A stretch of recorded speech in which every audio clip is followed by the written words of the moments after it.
Hello everyone, आज का topic रहेगा आप लोगों का इक्वेशंस एंड इनइक्वालिटीज, समीकरण और असमानताएं, जिसमें हम लोग आईपीपीएस पीओ के प्रीवियस ईयर क्वेश्चंस का डिस्कशन करेंगे।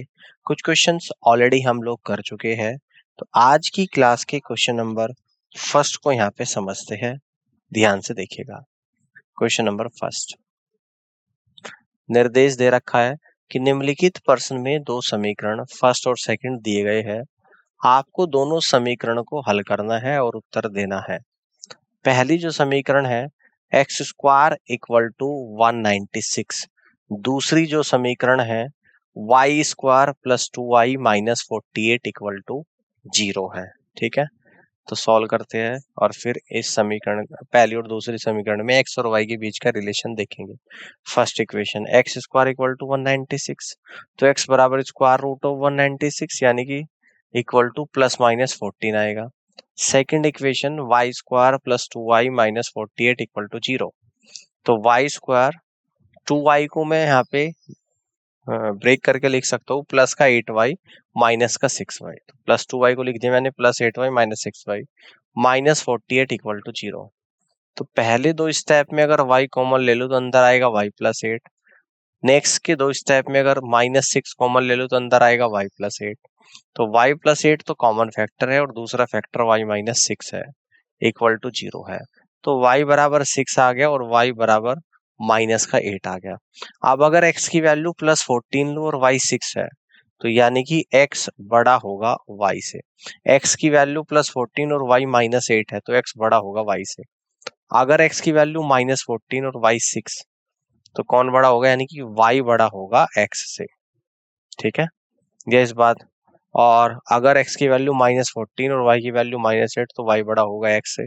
तो एक जगह x बड़ा है, एक जगह x छोटा है, तो इस केस में हम लोग क्या कहेंगे कि x और y के बीच में रिलेशन स्थापित नहीं किया जा सकता है। फिफ्थ ऑप्शन सवाल का राइट आंसर बनेगा। आगे बढ़ते हैं, अगले क्वेश्चन को यहाँ पे समझते हैं। निर्देश दिया गया है कि निम्नलिखित प्रश्न में दो समीकरण फर्स्ट और सेकंड दिए गए हैं। आपको दोनों समीकरण को हल करना है और उत्तर देना है। तो पहली जो समीकरण है यानी कि 2x square plus 17x plus 36 equal to 0, दूसरी जो समीकरण है 3y square plus 20y plus 33 equal to 0। दोनों इक्वेशन को यहाँ पे सोल्व करते हैं। पहली समीकरण 2x square plus 17x plus 36 equal to 0, तो 2x स्क्वायर 17x को मैं यहाँ पे ब्रेक करके लिख दूंगा 8x plus 9x plus 36 equal to 0। तो पहले दो टर्म में अगर मैं 2x कॉमन ले लूँ तो अंदर आएगा x प्लस 4। नेक्स्ट दो टर्म में, लास्ट के दो टर्म में अगर मैं 9 कॉमन ले लूँ तो अंदर आएगा x प्लस 4। ठीक है ना, तो कॉमन फैक्टर x प्लस 4 आ गया और एक फैक्टर आपका 2x प्लस 9 आ गया, इक्वल टू 0 आ गया। यानी x बराबर 2x प्लस 9 इक्वल टू 0, यानी कि x बराबर minus 9/2। x plus 4 equal to 0 यानी कि x बराबर माइनस का 4। ठीक है, अब दूसरी इक्वेशन को यहाँ पे समझते हैं। 3y square plus 20y plus 33 equal to 0, 3y square 20y को हम लोग यहाँ पे लिखेंगे 9y plus 11y plus 33 equal to 0। तो पहले दो टर्म में अगर मैं 3y कॉमन ले लूँ तो अंदर आएगा y प्लस 3। आखिरी के दो टर्म में अगर मैं 11 कॉमन ले लूँ तो अंदर आएगा y प्लस 3 इक्वल टू 0। तो y प्लस 3 कॉमन है आपका और नेक्स्ट आपका आएगा 3y प्लस 11 इक्वल टू 0। तो y प्लस 3 इक्वल टू 0 यानी कि y बराबर माइनस 3, और 3y प्लस 11 इक्वल टू 0 यानी कि y बराबर माइनस 11/3। आप देखिएगा x और y के बीच में क्या रिलेशन बन रहा है। x माइनस 9/2 यानी कि माइनस की 4.5 है, तो y माइनस 3 यानी कि y बड़ा होगा x से। अगर x माइनस 4 और y माइनस 3, इस केस में भी y बड़ा होगा x से। ठीक है, अगर x माइनस 9/2 और y कितना है माइनस 11/3, तो यहाँ पर भी y बड़ा होगा x से। अगर x माइनस 4 और y कितना है माइनस 11/3, यहाँ पर भी y बड़ा होगा x से। तो हर एक केस में y x से बड़ा है, तो y बड़ा है x से, यानी कि थर्ड ऑप्शन सवाल का राइट आंसर आ रहा है और यही क्वेश्चन का करेक्ट आंसर बनेगा। आगे बढ़ते हैं, अगले क्वेश्चन को यहाँ पे समझते हैं। निर्देश दिया गया है कि निम्नलिखित प्रश्न में दो समीकरण फर्स्ट और सेकंड दिए गए हैं। आपको दोनों समीकरण को हल करना है और उत्तर देना है। पहली जो समीकरण है x square plus 12x plus 35 equal to 0। दूसरी जो समीकरण है 3y square plus 19y plus 20 equal to 0। पहले इक्वेशन को हल करते हैं, यानी x square plus 12x plus 35 equal to 0। तो एक्स स्क्वायर 12x को मैं ब्रेक करके लिख दूंगा यहाँ पे, प्लस का 5x plus 7x plus 35 equal to 0। तो पहले दो टर्म में अगर x कॉमन ले लूंगा तो अंदर आएगा x प्लस 5। लास्ट के दो टर्म में अगर 7 कॉमन ले लूंगा तो अंदर आएगा x प्लस 5। तो एक तो आपका x प्लस 5 आ गया और दूसरा आ गया आपका x प्लस 7 इक्वल टू 0। तो x प्लस 7 इक्वल टू 0 यानी कि x बराबर -7, x प्लस 5 इक्वल टू 0 यानी कि x बराबर -5। अब दूसरी इक्वेशन को यहाँ पे समझते हैं, 3y square plus 19y plus 20 equal to 0। तो 3y स्क्वायर 19y को मैं यहाँ पे ब्रेक कर दूंगा और उसको लिखूंगा plus 15y plus 4y plus 20 equal to 0। पहले दो टर्म में अगर मैं 3y कॉमन ले लूँ तो अंदर आएगा y प्लस 5। आखिरी की दो टर्म में अगर मैं 4 कॉमन ले लूँ तो अंदर आएगा y प्लस 5। तो y प्लस 5 कॉमन फैक्टर और दूसरा फैक्टर आएगा 3y प्लस 4। तो 3y प्लस 4 इक्वल टू 0 यानी कि y बराबर -4/3। y प्लस 5 इक्वल टू 0 यानी कि y बराबर -5। क्लियर है? तो x प्लस x -7 है और y -4/3 यानी कि y बड़ा होगा, x से बड़ा होगा y। अब x -7 y -5 तो x से बड़ा होगा y। अब x -5 और y -4/3 तो x से बड़ा होगा y। x -5 y भी -5 तो बराबर भी होगा। तो यहाँ पे रिलेशन बन रहा है x less than equal to y। तो x less than equal to y आपके फोर्थ ऑप्शन में यहाँ पर आ रहा है। तो आप यहाँ से कह देंगे fourth is the correct answer of this question. Clear है? आगे बढ़ते हैं। अगले क्वेश्चन को यहाँ पे ध्यान से देखिएगा, है ना। अगले क्वेश्चन को ध्यान से समझना है। निर्देश है कि निम्नलिखित प्रश्न में दो समीकरण फर्स्ट और सेकंड दिए गए हैं। आपको दोनों समीकरणों को हल करना है और उत्तर देना है। पहली समीकरण है x square -7x plus 10 equal to 0। दूसरी समीकरण है Y square -5y plus 6 equal to 0। तो दोनों समीकरण को सोल्व करते हैं। पहली समीकरण X square -7x plus 10 equal to 0। तो एक्स स्क्वायर -7x के फैक्टर करेंगे, एक्स स्क्वायर माइनस का 2x -5x plus 10 equal to 0। तो पहले दो टर्म में अगर x कॉमन ले अंदर आएगा x -2। आखिरी के दो टर्म में अगर -5 कॉमन लूँ तो अंदर आएगा x -2 इक्वल टू 0। तो x -2 तो कॉमन फैक्टर आ गया, दूसरा फैक्टर कितना आ गया x -5 आ गया इक्वल टू 0। तो x बराबर 5 आ गया और एक 2 आ गया आपका। अब दूसरी इक्वेशन को समझते हैं, Y square -5y plus 6 equal to 0। तो वाई स्क्वायर -5y को हम लोग यहाँ पे लिख देंगे -2y -3y और प्लस 6 इक्वल टू 0। तो पहले दो टर्म में अगर y कॉमन लूँ तो अंदर आएगा y -2। आखिरी के दो टर्म में अगर 3 कॉमन लूँ तो अंदर आएगा y -2 equal to 0। y -2 common factor है और दूसरा फैक्टर आएगा y -3 इक्वल टू 0। तो y -3 इक्वल टू 0, y बराबर 3, y -2 इक्वल टू 0 यानी कि y बराबर 2 आ गया। ठीक है, अगर x की वैल्यू 5 है तो y कितना आएगा 3, यानी कि x बड़ा होगा y से। x की वैल्यू 5 है, y 2 है तो x बड़ा होगा y से। ठीक है ना, x की वैल्यू 2 है और y 3 है तो x से बड़ा होगा y। x 2 है और y 2 है तो x के बराबर भी होगा y। तो देखिएगा एक जगह x बड़ा है, एक जगह छोटा है और एक जगह बराबर है। यानी यहाँ से हम लोग कह देंगे कि हम x और y बराबर है और x और y के बीच में संबंध स्थापित नहीं किया जा सकता है। तो इस केस में फिफ्थ ऑप्शन सवाल का राइट आंसर बनेगा। ऑल क्लियर है? आगे बढ़ते हैं। अगले क्वेश्चन को ध्यान से देखिएगा। निर्देश दिए गए हैं कि निम्नलिखित प्रश्न में दो समीकरण फर्स्ट और सेकंड दिए गए हैं। आपको दोनों समीकरण को हल करना है और उत्तर देना है।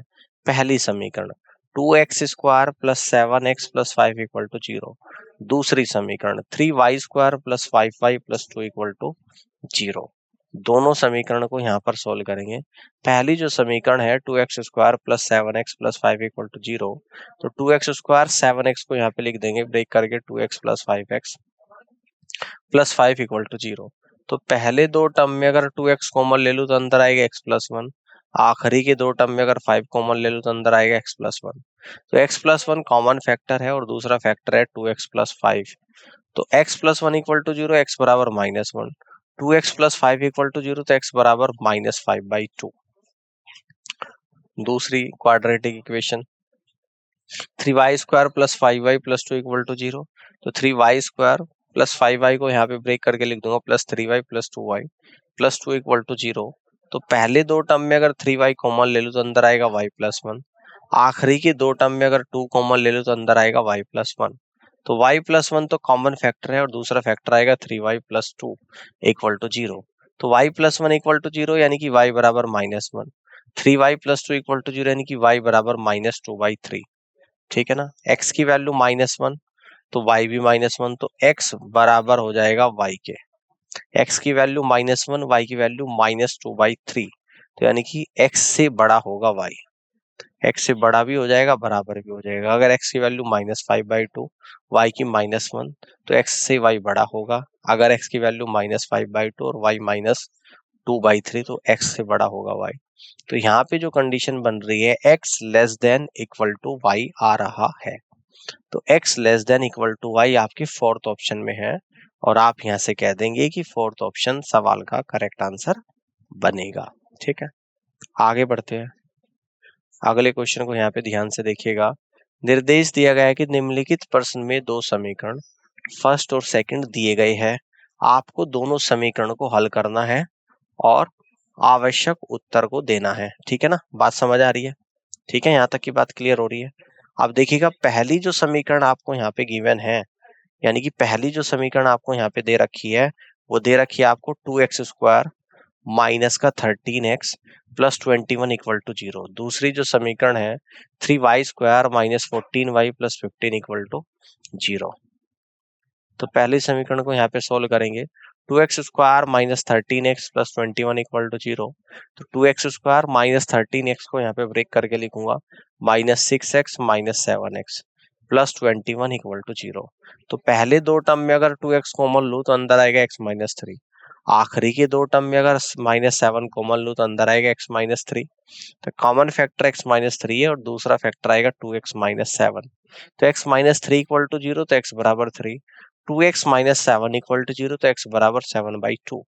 अब दूसरी इक्वेशन है 3y² minus 14y plus 15 equal to 0। तो 3y² माइनस 14y को यहाँ पे लिख दूंगा -9y minus 5y plus 15 equal to 0। तो पहले दो टर्म में अगर 3y कॉमन लो तो अंदर आएगा y माइनस 3। आखिरी के दो टर्म में अगर -5 कॉमन लो तो अंदर आएगा y माइनस 3। तो y माइनस 3 तो कॉमन फैक्टर और अगला फैक्टर आएगा 3y माइनस 5 इक्वल टू 0, है ना। तो y माइनस 3 इक्वल टू 0 यानी कि y बराबर 3। 3y माइनस 5 इक्वल टू 0 यानी कि y बराबर 5/3। अगर x की वैल्यू 3 है तो y 3, तो x बराबर हो जाएगा y के, है ना। यानी कि यहाँ से हम लोग कह देंगे कि x बराबर है y के। अगर x 3 है और y 5/3, तो x बड़ा भी होगा y से, x बड़ा भी होगा y से, बराबर तो है ही। अगर x 7/2 और y 3 है तो x बड़ा होगा y से।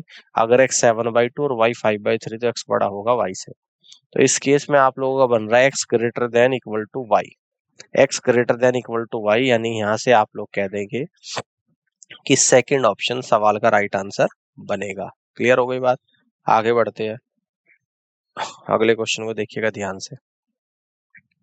निर्देश निम्नलिखित प्रश्न में दो समीकरण फर्स्ट और सेकंड दिए गए हैं। आपको दोनों समीकरण को हल करना है और उत्तर देना है। पहली समीकरण है 2x² माइनस का 13x प्लस का 18 इक्वल टू 0। दूसरी समीकरण है y² minus 7y plus 12 equal to 0। तो पहली समीकरण को यहाँ पर सोल्व करेंगे। 2x² minus 13x plus 18 equal to 0। 2x² minus 13x को ब्रेक करके लिख दूंगा -4x माइनस 9x और प्लस 18 इक्वल टू 0। तो पहले दो टर्म में अगर 2x कॉमन लूँ तो अंदर आएगा x माइनस 2। आखिरी के दो टर्म में अगर -9 कॉमन लूँ तो अंदर आएगा x माइनस 2। x माइनस 2 तो कॉमन फैक्टर है और दूसरा फैक्टर 2x माइनस 9 है equal to 0। x minus 2 equal to 0, x बराबर 2। 2x माइनस 9 इक्वल टू 0, तो x बराबर 9/2। अब दूसरी इक्वेशन को समझते हैं यहाँ पे कि y² माइनस 7y और प्लस 12 इक्वल टू 0 है। ठीक है ना, तो यहाँ पर y² माइनस 7y को ब्रेक करके लिख दूंगा -4y और माइनस का 3y और प्लस का 12 इक्वल टू 0। पहले दो टर्म में अगर y कॉमन लो तो अंदर आएगा y माइनस 4। अगले दो टर्म में अगर -3 कॉमन लो तो अंदर आएगा y माइनस 4। तो y माइनस 4 तो कॉमन फैक्टर और एक फैक्टर आएगा y माइनस 3 इक्वल टू 0। तो y minus 3 equal to 0, y बराबर 3, y माइनस 4 इक्वल टू 0, तो y बराबर 4 आ गया है। अगर x की वैल्यू 2 है तो y 3 है, तो x से बड़ा होगा y। x की वैल्यू 2, y 4, तो x से बड़ा होगा y। x की वैल्यू 9/2 और y 3, तो x बड़ा होगा y से। x की वैल्यू 9/2, y 4, x बड़ा होगा y से। एक जगह x बड़ा है, एक जगह छोटा है, तो इस केस में हम लोग कहेंगे कि x और y के बीच में संबंध स्थापित नहीं किया जा सकता है, यानी कि फिफ्थ ऑप्शन सवाल का राइट आंसर बनेगा। क्लियर है? आगे बढ़ते हैं। अगले क्वेश्चन को यहाँ पे ध्यान से देखिएगा। निर्देश दिया गया है कि निम्नलिखित प्रश्नों में दो समीकरण फर्स्ट और सेकंड दिए गए हैं। आपको दोनों समीकरण को हल करना है और उत्तर देना है। पहली जो समीकरण है, square root of 1225 into x, ये स्क्वायर रूट के बाहर है, और plus square root of 4900 equal to 0। दूसरी जो समीकरण है 81 की पावर 1/4 इंटू वाई और प्लस 343 की पावर 1/3 इक्वल टू 0। तो इन इक्वेशन को हम लोग यहाँ पे सोल्व करेंगे। पहली equation, square root of 1225 into x plus square root of 4900 equal to 0। तो इसको हम लोग लिखेंगे स्क्वायर रूट ऑफ 1225 यानी कि 35 बाहर आएगा, x एज इट इज आएगा, स्क्वायर रूट ऑफ 4900 यानी कि 70 आएगा इक्वल टू 0। तो 35x इक्वल टू -70, x बराबर -70 अपॉन 35 इक्वल टू -2, x की वैल्यू -2 आएगी। अब सेकंड इक्वेशन को सॉल्व करेंगे, 3 की पावर 4 की पावर 1/4 इंटू वाई प्लस 7 की पावर 3 की पावर 1/3 इक्वल टू 0। आप देखिएगा ध्यान से, है ना, ध्यान से समझना है। 3 की पावर 4 इंटू 1/4, तो इन पावर की गुणा कर दें किस तरीके से, अगर a की पावर m और पूरे की पावर n है तो इसको लिख देंगे a की पावर m इंटू n। तो ऐसे 3 की पावर 4 इंटू 1/4, तो 3 की पावर 1 आएगा यानी कि 3y आ जाएगा। 7 की पावर 3 की पावर 1/3 यानी कि 7 की पावर 1 आएगा, जो कि 7 ही होता है इक्वल टू 0। तो 3y प्लस 7 इक्वल टू 0 आ गया, तो y बराबर -7/3 आ गया, है ना। तो x कितना है, -2, और -2 है x, और y कितना, -7/3, यानी कि ये -2 से बड़ा है। तो इस केस में हम लोग कह देंगे कि x की वैल्यू y से बड़ी होगी। और अगर x की वैल्यू यहाँ पर y से बड़ी होगी, बात समझना है, x की वैल्यू अगर y से बड़ी होगी तो आप कह देंगे यहाँ पे कि फर्स्ट ऑप्शन सवाल का राइट आंसर बनेगा। आगे बढ़ते हैं, अगले क्वेश्चन को देखिएगा ध्यान से। निर्देश, निम्नलिखित प्रश्न में दो समीकरण फर्स्ट और सेकंड दिए गए हैं। आपको दोनों समीकरण को हल करना है और उत्तर देना है। पहली समीकरण है x square plus 6x plus 9 equal to 0। दूसरी समीकरण है आप लोगों की कि y स्क्वायर minus y minus 20 equal to 0। तो यहाँ पे पहले इक्वेशन को सॉल्व करेंगे, x square plus 6x plus 9 equal to 0। X square plus 6x plus 9 यानी कि ये परफेक्ट स्क्वायर बन रहा है आप लोग x प्लस 3 का होल स्क्वायर इक्वल टू 0। तो x दोनों तरफ का स्क्वायर रूट करूंगा तो x प्लस 3 इक्वल टू 0 आएगा, यानी x बराबर -3 आ जाएगा। अब दूसरी समीकरण को समझते हैं, Y square minus y minus 20 equal to 0। तो वाई स्क्वायर माइनस वाई को यहाँ पे लिख दूंगा minus y 5y plus 4y minus 20 equal to 0। तो पहले दो टर्म में अगर y कॉमन लो तो अंदर आएगा y माइनस 5, अगले दो टर्म में अगर 4 कॉमन लो तो अंदर आएगा y माइनस 5। तो y माइनस 5 कॉमन फैक्टर है और दूसरा फैक्टर आएगा y प्लस 4 इक्वल टू 0। तो y प्लस 4 इक्वल टू 0 यानी कि y की value -4, y minus 5 equal to 0, y की वैल्यू 5। ठीक है, अगर x -3 है और y -4 है तो कह देंगे x बड़ा है y से। अगर x -3 और y प्लस का 5 है तो x छोटा है y से। तो देखिएगा यहाँ पे कंडीशन नहीं बन रही है, एक बार x छोटा हो गया, एक बार बड़ा होगा। तो इस केस में हम लोग कह देंगे कि x और y के बीच में संबंध स्थापित नहीं किया जा सकता है, और फिफ्थ ऑप्शन आपको यहाँ पे टिक करना पड़ेगा। क्लियर हो गई बात? अब आगे बढ़ते हैं, अगले क्वेश्चन को यहाँ पे ध्यान से देखिएगा। निर्देश दिए गए हैं कि निम्नलिखित प्रश्न में दो समीकरण फर्स्ट और सेकंड दिए गए हैं। आपको दोनों समीकरण को हल करना है और उत्तर को देना है। तो पहली समीकरण यहाँ पर देखते हैं कि 3x square minus 10x plus 8 equal to 0। दूसरी समीकरण को देखते हैं, 2y² minus 19y plus 35 equal to 0, है ना। तो पहली समीकरण को सॉल्व करेंगे, 3x² minus 10x plus 8 equal to 0। तो इसको यहाँ पे लिख देंगे 3x² माइनस 10x को लिख देंगे minus 6x minus 4x plus 8 equal to 0। तो पहले दो टर्म में अगर 3x कॉमन लो अंदर आएगा x माइनस 2, आखिरी के दो टर्म में अगर माइनस 4 कॉमन लो तो अंदर आएगा x माइनस 2। x माइनस 2 तो कॉमन फैक्टर है, एक फैक्टर आएगा 3x माइनस 4 इक्वल टू 0। तो 3x माइनस 4 इक्वल टू 0 यानी कि x बराबर 4/3, x माइनस 2 इक्वल टू 0 यानी कि x बराबर 2। दूसरी इक्वेशन को समझते हैं यहाँ पे कि 2y² minus 19y plus 35 equal to 0। तो यहाँ पे 2y² माइनस 19y को लिख दूंगा यहाँ पे माइनस 14y माइनस का 5y और प्लस 35 इक्वल टू 0। तो पहले दो टर्म में अगर 2y कॉमन ले लूँ तो अंदर आएगा y माइनस 7, आखिरी के दो टर्म में अगर माइनस 5 कॉमन लूँ अंदर आएगा y माइनस 7 इक्वल टू 0। तो y माइनस 7 कॉमन आ गया और दूसरा फैक्टर आएगा 2y माइनस 5 इक्वल टू 0। तो y माइनस 7 इक्वल टू 0 यानी कि y बराबर 7 और 2y माइनस 5 इक्वल टू 0 यानी कि y बराबर 5/2। क्लियर है। अब देखिएगा अगर x की वैल्यू 4/3 है तो y 7 है, तो x से y बड़ा होगा। x की वैल्यू 4/3, y की वैल्यू 5/2, तो x से y बड़ा होगा। x की वैल्यू 2 है, y की कितनी है 7, तो इस केस में भी x से y बड़ा होगा। x की 2 है और y की 5/2, इस केस में भी x से y बड़ा होगा। तो हर केस में x से y बड़ा है। तो x से जब y बड़ा है तो ये थर्ड ऑप्शन में आपका जा रहा है कि x लेस देन y, यानी कि third is the correct answer of this question. इस तरीके से सवाल को सॉल्व कर सकते हैं। आगे बढ़ते हैं, अगले क्वेश्चन को यहाँ पे समझिएगा। निर्देश है कि निम्नलिखित प्रश्नों में दो समीकरण फर्स्ट और सेकंड दिए गए हैं, आपको दोनों समीकरणों को हल करना है और उत्तर देना है। पहली समीकरण 18/x² plus 6/x minus 12/x² equal to 8/x²।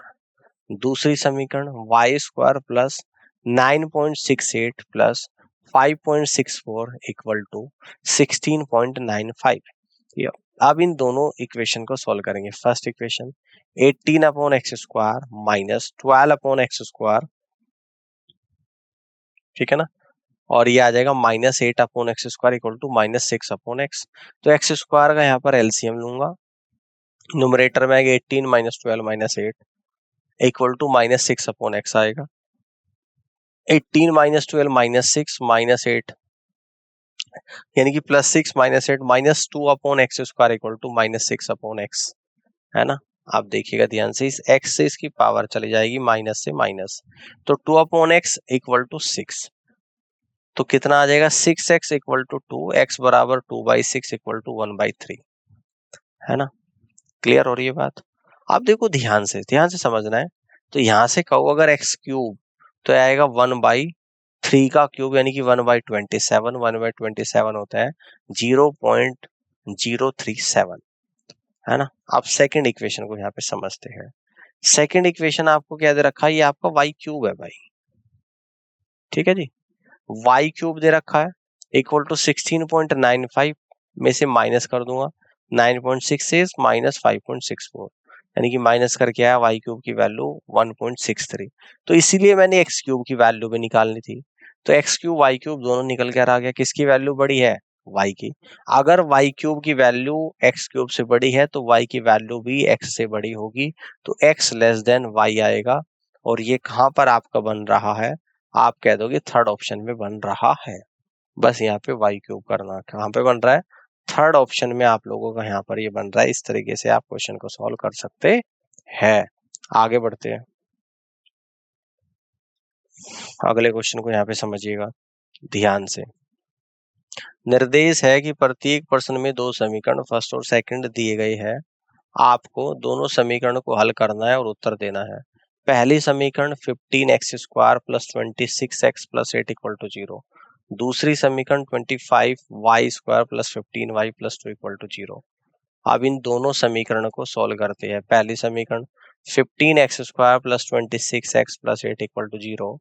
तो 15x² 26x को ब्रेक करके लिख देंगे यहाँ पे plus 20x plus 6x plus 8 equal to 0 as it is. तो पहले दो टर्म में अगर 5x कॉमन लो तो आएगा आपका 3x प्लस 4। आखिरी की दो टर्म में अगर 2 कॉमन लो तो अंदर आएगा 3x प्लस 4 इक्वल टू 0। तो कॉमन फैक्टर 3x प्लस 4 और एक फैक्टर आएगा आपका 5x प्लस 2 इक्वल टू 0। तो यानी कि 3x प्लस 4 इक्वल टू 0, तो x की value -4/3। 5x plus 2 equal to 0, तो x की वैल्यू -2/5। अब देखिएगा सेकंड इक्वेशन को समझते हैं। 25y² plus 15y plus 2 equal to 0। तो 25y² 15y को यहाँ पे लिख देंगे plus 10y plus 5y plus 2 equal to 0। तो पहले दो टर्म में अगर 5y कॉमन लो तो 5y प्लस 2 आएगा। नेक्स्ट लास्ट के दो टर्म में अगर 1 कॉमन लो तो 5y प्लस 2 आएगा। तो कॉमन फैक्टर 5y प्लस 2 और एक फैक्टर आएगा 5y प्लस 1 इक्वल टू 0। तो 5y प्लस 2 इक्वल टू 0 यानी कि y बराबर -2/5। 5y प्लस 1 इक्वल टू 0 यानी कि y बराबर -1/5। आप देखते हैं यहाँ पर अगर x -4/3 है और y आपका -2/5 है तो x से y बड़ा होगा। अगर x -4/3 और y -1/5 तो x से y बड़ा होगा। अगर x -2/5 और y भी -2/5 तो x बराबर होगा y के। अगर x -2/5 और y लूँ -1/5 तो x से y बड़ा होगा।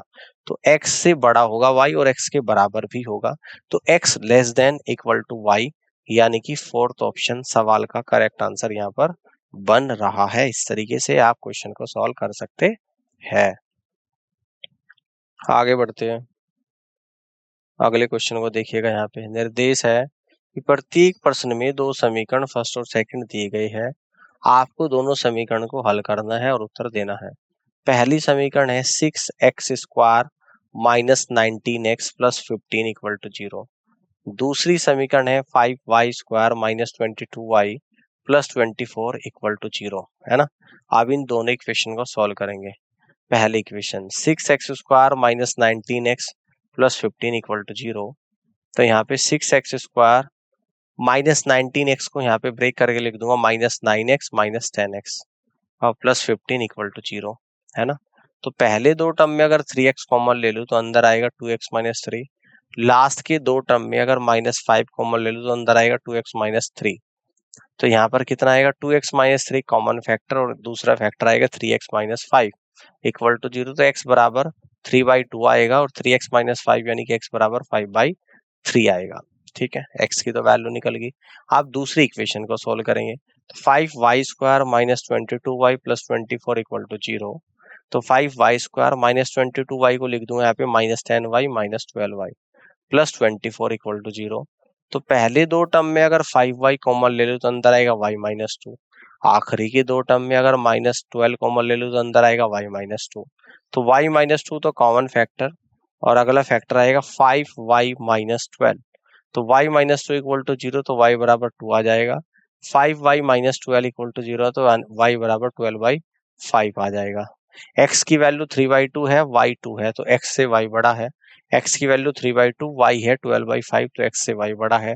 x की वैल्यू 5/3, y है आपका 2, तो x से y बड़ा है। x की वैल्यू 5/3 और y है 12/5, तो x से y बड़ा है। तो देखिएगा हर केस में x से y बड़ा है। तो आप यहाँ से कह देंगे कि थर्ड ऑप्शन सवाल का करेक्ट आंसर बनेगा और इस तरीके से आप यहाँ पे क्वेश्चन को सॉल्व कर सकते हैं। तो उम्मीद करता हूँ कि आज का सेशन आप लोगों को समझ आया होगा और इस पूरी क्लास को देखने के लिए आप सभी का बहुत बहुत धन्यवाद। Thank you so much.